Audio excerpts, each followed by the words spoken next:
Hello friends, welcome to the aroma eats. இன்றைக்கி நம்ம சேனலில் பார்க்கக்கூடிய ரெசிபி என்னன்னு பார்த்தீங்கன்னா சிகப்பரிசி அடை.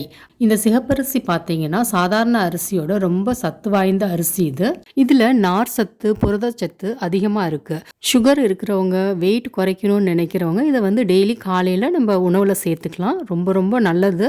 நான் இன்னைக்கு அடை செய்யறதுக்கு சிகப்பரிசி எடுக்காம சிகப்பரிசி மாவா எடுத்திருக்கேன். இந்த ரெசிபி எப்படி செய்யலான்னு பார்க்கறதுக்கு முன்னாடி நம்ம சேனலை இது வரைக்கும் சப்ஸ்கிரைப் பண்ணாதவங்க சப்ஸ்கிரைப் பண்ணிக்கோங்க, பெல் ஐக்கானையும் கிளிக் பண்ணிக்கோங்க. ஃபஸ்ட்டு ஒரு பாத்திரத்தில் அரை கப் அளவு கடலைப்பருப்பு, பாசிப்பருப்பு 4 டேபிள் ஸ்பூன், 2 டேபிள் ஸ்பூன் அளவு துவரம்பருப்பு இதெல்லாம் நம்ம ஊற வச்சுக்கலாம். அட்லீஸ்ட் 1 மணி நேரமாவது இது ஊறட்டும். 1 மணி நேரத்துக்கு அப்புறம் இந்த தண்ணியை வடிச்சிட்டு இதை ஒரு மிக்சர் ஜாரில் சேர்த்துக்கலாம்.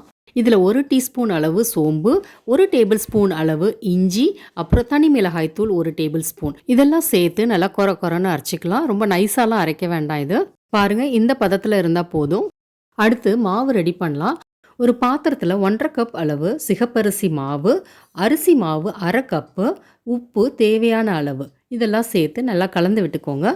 இது சிகப்பரிசி மாவுக்கு பதிலாக சிகப்பு அரிசியாகவே எடுத்து அதுலேயும் அடை செஞ்சால் அதுவும் ரொம்ப நல்லாயிருக்கும். அடுத்து அரைச்சி வச்ச பருப்பு சேர்த்துக்கலாம்.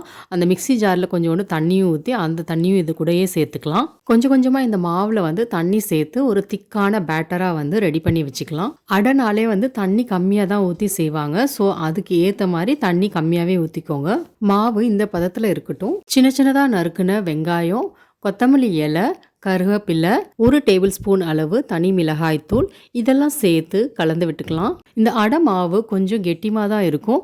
தோசை மாதிரி ஊற்றணுன்னா இன்னும் கொஞ்சம் தண்ணி ஊற்றிக்கலாம். நான் அடையை கையில் தான் தட்ட போகிறேன். பாருங்கள், மாவு இந்த பதத்தில் இருக்கணும். மாவு ரெடி பண்ணியாச்சு. அடுத்து தோசைக்கல் சூடு பண்ணிடலாம். சூடு பண்ணி அதில் லைட்டாக ஆயில் அப்ளை பண்ணிடலாம். 2 கரண்டி மாவு ஊற்றிடலாம். இது கொஞ்சம் பெரிய கரண்டி தான்.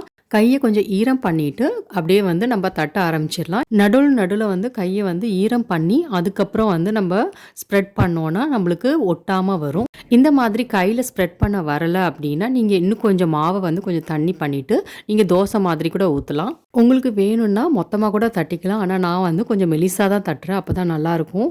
1 டேபிள் ஸ்பூன் அளவு எண்ணெய் சேர்த்துட்டு ஒரு 2 நிமிஷம் மீடியம் ஃப்ளேம்லேயே இருக்கட்டும்.